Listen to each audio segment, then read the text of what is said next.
Bu $20 kimga kerak? Menga. Men bu $20 sizlardan bittangizga beraman. Lekin avval kim hali ham buni olishni xohlaydi?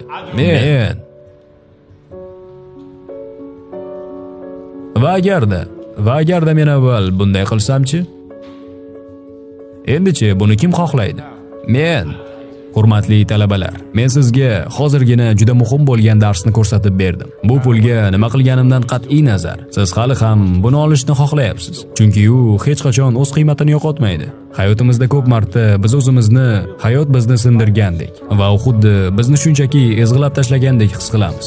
Yoki ba'zi yomon vaziyatlarni boshdan kechirishimiz va yana ba'zida hayotimizda o'zimizni qadrsiz his qilishimiz mumkin. Ammo nima bo'lganidan va nima bo'lishidan qat'iy nazar, siz hech qachon o'z qiymatingizni yo'qotmaysiz. Siz hech qachon qadringizni yo'qotmaysiz.